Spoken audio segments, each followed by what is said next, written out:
மருமகளுக்கு நடந்த கொடுமை. செண்பகத்துக்கு பிள்ளை பெற்ற நாள் வெகு நெருக்கத்தில் வந்துவிட்டது. வயிற்றை தூக்கி கொண்டு அவளால் நடக்கவே முடியவில்லை. தோள்களையும் கைகளையும் முதுகுப்புறமாக பின்னுக்கு தள்ளிக்கொண்டு முன்பாரத்தை சரி செய்து கொண்டு அவள் நடந்தது இறங்கத்தக்கதாக இருந்தது. மூச மூச என்று மூச்சு எரித்தபடி அவர் வயிற்று சுமையோடு தண்ணீர் குடத்தையும் சுமந்து கொண்டு சமயக்கட்டு என்று அழைக்கப்பட்ட அந்த சிறு மறைப்பு நுழைந்து இடுப்பு குடத்தை இறுக்கி வைப்பதற்குள் படாத பாடுபட்டு விட்டாள்.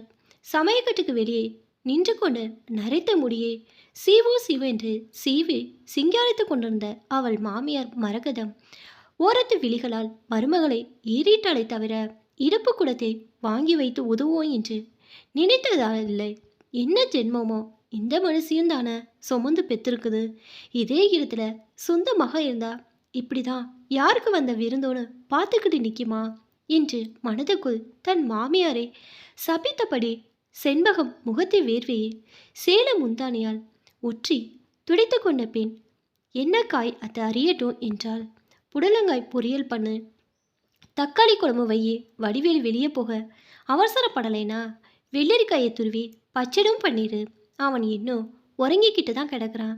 இன்னைக்கு ஞாயிற்றுக்கிழமையாச்சே, மெதுவாக தான் எந்திரிப்பான் என்று மரகதம் சீவி முடித்த தலைமுடியை கொண்டை போட்டுக்கொண்டு வாசல் பக்கம் போனான்.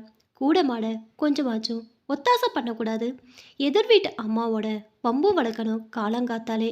அப்போதான் காலையில் குடித்த கஞ்சி இந்த அத்தைக்கு செரிமானம் ஆகும் என்று தன்னுள் மாமியாரை திட்டிக்கொண்டே செண்பகம் காயறிய அருவாமனையும் முன் மிகுந்த சிரமத்துடன் கால் நீட்டி அமர்ந்தாள்.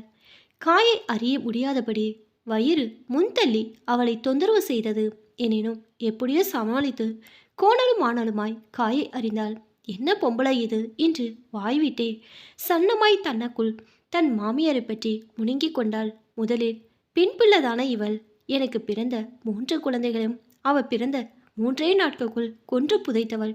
இவளுடைய சதிக்கு எனக்கு தாலி கட்டினவர் கூட்டாளி. மாமா மட்டும்தான். அடியே வேணாடி, ஒரு பொம்பளையா இருந்துக்கிட்டு இப்படி பொம்பளை பிள்ளையை கொல்றியே, கடவுளுக்கே அடுக்குமா உன்னோட காரியம் என்று கண் கலங்கினார். ஆனால் அத்தை மாமாவின் மறுப்பை காதலே போட்டுக்கொள்ளவில்லை. வரிசையாக பெண் பிள்ளையாகவே பிறப்பதற்கு என் உடல்வாகுதான் காரணமாம். எதிர் வீட்டு லக்ஷ்மி டிவியிலே ஏதோ நாடகம் பார்த்தாலாம். அதில் ஆணோ பெண்ணோ பிறப்பதற்கு ஆணின் உயிர் அணுக்கள் தான் காரணம் என்று சொன்னார்களாம். அவளுக்கும் 2 பெண் குழந்தைகள் பிறந்து அவை சாகடிக்கப்பட்டன. ஆனால் 3வதாக ஆண் குழந்தை பிறந்து விட்டது. அடுத்து ஏதோ பிறக்கவில்லை. இருவா, எனக்கு இந்த தடவை ஆண் குழந்தையா பிறக்க வேண்டும். இப்படி பெற்று பெற்று சாகடிப்பது என்ன பாடுபடுத்தும் என்பதை பற்றி கொஞ்சமேனும் இந்த மாமியார் நினைத்து பார்க்கிறாளா? முதல் குழந்தையை பறி கொடுத்து விட்டு இந்த செண்மகம் எப்படி அழிது துடித்தேன். ஆமாடி, நீ பாட்டுக்கு பெத்து போடுவ. நாளைக்கு அதுங்களுக்கு கண்ணால பணமும் கருமாதி பணமும் காசு வேணமாடி. வரதட்சணை அதே இதுனா ஆயிரக்கணக்கில் செலவு பண்ணுற நிலைமையிலையா நாம இருக்கிறோம். வாழ்கிறது குடிசை, குடிக்கிறது கஞ்சி, ஒரே ஒரு வேளை சோறு. ராத்திரி முக்காவாசி நானும் வவுத்துல ஈரத்துணியை கட்டாத குறைதான். இந்த லட்சணத்தில் பொட்டப்புள்ள கேட்குதோ உனக்கு என்று சொல்லிவிட்டாளே மகராசி. இப்படி அவள் எண்ணங்கள் ஓடின. அவர்கள் வாழ்ந்த ஓர் 2ங்கட்ட ஊர். நகரத்து வசதிகள் சில இருந்தாலும் கிராமத்து வாசனையே அதிகம் இருந்த ஊர் அது. அங்கே இருந்த அரசு மருத்துவ விடுதியில்தான் அவளுடைய முதல் 3 குழந்தைகளும் பிறந்தன. இப்போது சுமந்து கொண்டிருப்பதை பெறுவதற்கும் அவள் அங்கேதான் போவாள். நான் என்ன செய்ய போகிறேன்? இந்த தடையாவது ஆண் குழந்தை பிறக்காதா? சுமந்து உயிரை கொடுத்து பெறுவது சாகடிப்பதற்கா? செண்பகம் கட்டுப்பாட்டை இழந்து கண்ணீர் விடலானாள். மெதுவாய் சுவர் பிடித்து எழுந்து அறிந்த காய்களை தண்ணீரில் போட்ட அவள் வடிவேலு அங்கு வந்த காலடி ஓசையை காதில் வாங்க தவறினாள். அவள் அழுது கொண்டிருந்ததை பார்த்துவிட்ட அவன், என்ன போல அழுவுற? அம்மா இங்க வலி எடுத்துருச்சா என்றான் சற்றே ஆதரவாக. அவன் குரலில் இருந்த ஆதரவை உணர்ந்ததும் அவள் முகப்பொத்தி அழத் தொடங்கினாள். அம்மா அம்மா, எங்கே போய் தொலைஞ்சிங்க என்று கத்திக்கொண்டே கிளம்ப முற்பட்ட அவனை அவள் பிடித்து நிறுத்தினாள். வலி எதுவும் இல்லைங்க, இப்படி வரிசையா 3 குழந்தைங்கள கொல்லும்படியாச்சே, இதுவாச்சும் பிழைச்சுக்குமான்னு நினச்சிக்கிட்டே அழுக வந்துருச்சு. அவனது முகத்து கனிவு உடனே காணாம போனது. ஆம்பளை பிள்ளையா பெத்துத்தாடி, அப்பயே கொல்ல போறாங்க. பொம்பளை பிள்ளையோ ஆம்பளை பிள்ளையோ அது உங்களோட ரத்தம் இல்லையா? உங்களோட குழந்தைங்கிற இரத்த பாசம் கூடவா வராது உங்களுக்கு? என்ன அநியாயங்க இது? சுமக்கிற நான் இல்ல, அந்த வலியும் வேதனையும் உங்களுக்கு தெரியுமாங்க? ஏய் வாய மூடு, பிரசங்கமா பண்ற? 3 வாட்டி உன்னோட அழுகையும் புலம்பையும் கேட்டு காது புளிச்சு போயிருச்சு. இன்னொருக்க இதை பற்றி எதனாச்சும் பேசுன வடிவீடு பல்விளக்க வேப்பங்குச்சி உடிக்க வெளியே போனான். செண்பகம் கண்களையும் முகத்தை துடைத்து கொண்டு சமையல் வேலைகளை கவனிக்கத் தொடங்கினாள். இந்த குழந்தையும் பெண் பிள்ளையாகவே இருந்தால் நான் என்ன செய்ய போகிறேன்? எப்படி இந்த ராட்சசியும் முரடனையும் புரிந்து கொள்ள வைப்பேன்? ஒரு பொம்பளையான அத்தைக்கே இம்புட்டு கல்லு மனசுனா ஆம்பளை என்ன சொல்ல? என்னோட அதிர்ஷ்டம் மாமா பேச்சையும் யாரும் கேட்கறதில்ல. அவர் ஒருத்தர் தான் என்னோட சேர்ந்துக்கிட்டு அழுதவர். ச என்று அவள் எண்ணங்கள் ஓடின. பின்னால் காலடி ஓசை கேட்க அவள் திரும்பினாள். அவள் மாமாதான். என்னம்மா சண்முகம், உங்க அத்தை எங்கே போனா? ஏன் இப்படி வத கொட்டுற அவ? நிற மாசத்துலேயும் நீ தான் வேலை செய்யணுமா என்ன? குனிஞ்சு நிமிந்து வேலை செஞ்சா நல்லதானே மாமா? பிள்ளை பேரு எலிசா இருக்கும் சொல்லுவாங்கல்ல அத்தையோட. நீங்கள் எதுவும் வம்பு வளர்க்காதீங்க மாமா. அம்மாடி சண்முகம், இந்த வாட்டியாச்சும் உனக்கு ஆம்பளை பிறந்துச்சுன்னா நல்லாயிருக்கும். உங்கள் அத்தை உனக்கு வரிசையாக பொம்பளை பிள்ளைங்களா பிறக்கிறதுனால வடிவேலுக்கு இன்னொரு பொண்ணை கட்டி வைக்கணும்னு பிளான் போட்டுக்கிட்டு இருக்கு. உனக்கு தான் தெரியுமே, அப்படி எதுவும் நம்ம குடும்பத்தில் நடந்துடக்கூடாது. கடவுள் தான் உன்னை காப்பாற்றணும் தாயி. உனக்கு அப்பனும் இல்லை ஆயும் இல்லை. இந்த கன்றாவையெல்லாம் பார்க்க வேணாந்தான் 2 பேர்த்தையும் கடவுள் கூப்பிட்டுக்கிட்டார் போல. அழாதம்மா தாயி, எல்லாம் நல்லபடியாக நடக்கும். அந்த ராட்சசி வரதுக்கு முந்தி கண்ணை தொடச்சிக்கம்மா. மாமனாரின் புரிந்து உணர்வோடு கூடிய ஆதரவு சொற்கள் மறுபடியும் கிளத்தி விட்ட கண்ணீரை துடைத்து கொண்டு, எனக்காக நீங்களும் வேண்டிக்கங்க மாமா. இந்த வாட்டி ஆம்பளை பிள்ளையா பிறக்கணும், முந்தி மாதிரி ஆயிடக்கூடாதுன்னு என்றால் கசப்பான புன்சிரிப்புடன். நீ சொல்லன்மா தாயே, 24 மணி நேரமும் எனக்கு அந்த நினப்பு தான் தாயே. பார்க்கலாம். காலடி ஓசை கேட்டு இருவரை திரும்பி பார்த்தார்கள். வடிவேலுதான் வந்து கொண்டிருந்தான். மாமா சிரிப்புள்ள முகத்துடன் வெளியே போனார். மறுவாரம் அரசு மருத்துவமனையில் செண்பகத்துக்கு வழக்கம் போல் பெண் குழந்தைதான் பிறந்தது. அது பிறந்த நேரத்தில் மாமியார் மரகதம் அருகிலில் ஏமாளர குழந்தா அழகா இருக்குமா, நார்மலா பிறந்த குழந்தைய சப்பை மூக்கும் சாலை வாயுமா, இப்படி சாயல் சொல்ல முடியாதபடி கள்ளிமணி உருட்டி வச்சாப்புல இருக்கும். ஆனால் உன் குழந்தைங்க எல்லாமே பிறந்த உடனே மூக்கு மூலியமா இருக்கு. எதுக்கு இப்போ அழுகுற? உன்னோட மற்ற 3 மாதிரியே இதுவும் பொண்ணா பிறந்துச்சுன்னு அழுற. அட அசடே, இந்த காலத்தில் 5 பொண்ணு பிறந்தா ஆண்டியே அரசனாகலாம் தெரியுமில்ல. அது சரி, மற்ற 3 பெண்களும் பள்ளிக்கடை போயிட்டாங்களா என்று டாக்டர் அம்மா விசாரித்தாள். அந்த கன்றாவியை ஏமா கேட்குறீங்க? அதுங்களை எடுத்துக்கிட்டு நான் வீட்டுக்கு போனேன். மற்ற நாளே எல்லாம் மேலே போய் சேர்ந்துருச்சுங்க. என்னது மேலே போய் சேர்ந்துட்டதா? என்னம்மா சொல்கிற? எங்கள் அத்தையும் புருஷனுமா சேர்ந்துக்கிட்டு அந்த 3 பெண் குழந்தையும் கொண்டுட்டாங்க டாக்டர்மா. இதையும் கொண்டுடுவாங்களாம் தான் அழுகுறேன். எங்கள் மாமனார் ஒருத்தர் தான் எனக்கு எங்கள் வீட்டில் ஆதரவா. எங்கள் குழந்தைங்க ஒவ்வொன்றா சேர்த்தப்பெல்லாம் என்னோட சேர்ந்துக்கிட்டு அவர் ஒருத்தர் தான் அழுதாரு. அடக்கடவுளே, இப்போ என்ன செய்ய போகிற? என்னால் என்னங்க செய்ய முடியும்? அதான் அழுதுகிட்டு இருக்கிறேன். இதையும் அவங்க கொண்டுடுவாங்க. என் புருஷனுக்கு இன்னொரு கல்யாணமும் கட்டி வச்சிருவாங்க. நான்சன்ஸ். வரிசையாக பொண்ணு பிறந்தா அதுக்கு அந்த தாய் காரணம் இல்லைம்மா, தகப்பனோட உயிர் அணுக்கள் தான் காரணம். கிராமத்து ஜனங்க எப்போ புரிஞ்சுக்க போகிறாங்க இதை? நான் கூட சமீபத்தில் கேள்விப்பட்டேம்மா. ஆனாலும் இவங்க கேட்க மாட்டாங்க. கரெக்ட் தான். பட்டணத்து ஜனங்களே இன்னும் புரிஞ்சுக்காம ஆம்பளைங்களுக்கு 2ஆம் கல்யாணம் பண்ணி வைக்கிறாங்க. கிராமங்களில் கேட்கணுமா?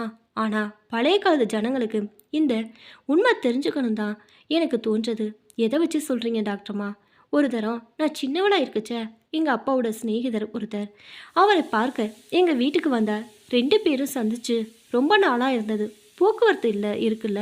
எங்கள் அப்பா உனக்கு எத்தனை பிள்ளைங்கன்னு அவர் விசாரிச்சா. எனக்கு 4 பையன்ங்க அப்படின்னு அவர் சொன்னார். பொன் குழந்தை எதுவும் இல்லையா? இல்லை. பிறந்து போயிட்டதா அப்படின்னு எங்கள் அப்பா அவரை விசாரிச்சாரு. பிறந்தது எல்லாமே பையனுங்க தான் அப்படின்னு அவர் பதில் சொன்னார். அதுக்கு எங்கள் அப்பா என்ன சொன்னார் தெரியுமா? அப்படின்னா நீ பொண்ணு பெற்றுக்காத பாவியா அப்படின்னாரு. அவர் போனதுக்கப்புறம் நான் எங்கள் அப்பா கிட்ட அதை பற்றி கேட்டப்ப, பொண்ணு பெறாத பாவின் பொண்ணுங்களை சொல்கிறது இல்லைம்மா, ஆம்பளைங்களை தான் அப்படி சொல்கிறது. கிராமங்களை அப்படி ஒரு பழமொழி இருக்குது அப்படின்னாரு. இதுலேருந்து என்ன தெரியுது?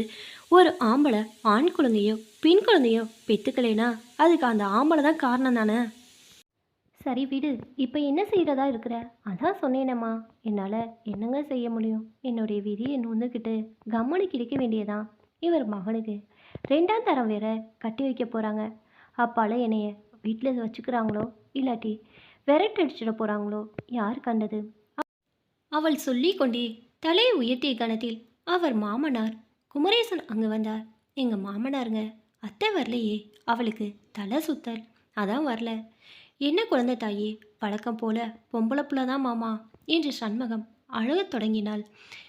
அழாத தாயே, நான் ஒரு முடிவோடு தான் வந்திருக்கிறேன். உன்னையே குழந்தை பிறந்தா அதையும் வீட்டுக்கு இட்டார சொல்லி தான் உங்கள் அத்தை என்னைய இங்கிட்ட அனுப்பி வச்சது. உன் புருஷன் வேலைக்கு கிளம்பி போயாச்சு. அதனால் நம்ம 2 பேரும் இந்த ஊரை விட்டே போயிடுறோம் தாயே. என்ன சொல்கிற என்றவாறு குமரேசன் அவளுக்கு அருகே அப்போதுதான் பறித்த ரோஜாப்பூ போல் கண்மூடி உறங்கியபடி இருந்த தன் பேத்தியை பார்த்து கண் கலங்கினார். டாக்டர் அம்மா சிரிப்புடன் குறுக்கிட்டார். ரொம்ப நன்னா இருக்கு பெரியவரே, நீங்கள் நன்னா இருக்கணும் இருப்பீங்க. இதுக்கு முந்தி பிறந்த 3 பெண் குழந்தையும் உங்கள் சம்சாரமும் மகனும் சேர்ந்துட்டு கொண்டுட்டாங்களாமே. இப்போதான் உங்கள் மருமக எல்லாம் சொன்னா. எந்த ஊருக்கு போவீங்க, என்ன செய்வீங்க? தெரிஞ்ச இடமா?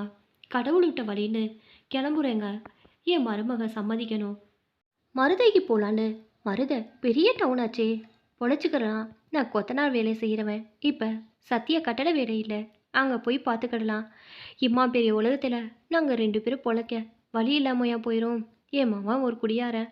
நான் சம்பாரிச்சு கொண்ட அந்த துட்டையெல்லாம் கூட பிடிங்கிட்டு போயிடுவான். அவனுக்கு தெரியாமல் எப்படியோ ஒரு 2000 போல் சேர்த்து வச்சுருக்கேன்.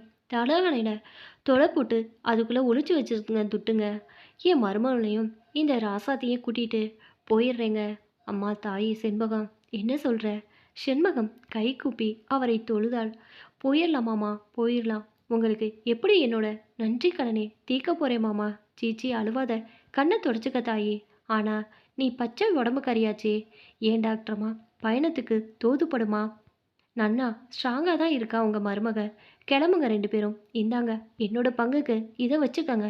டாக்டர்மா தன் கைப்பையிலிருந்து எடுத்து கொடுத்த 500 ரூபாய் தாள்களை வாங்கி கண்களில் ஒற்றி கொண்ட பின் தன் பையில் குமரேசன் பத்திரப்படுத்தி கொண்டாள். செண்பகம் புதிய வலிமை பெற்ற போல் சடக்கனில் எழுந்து உட்கார்ந்தாள்.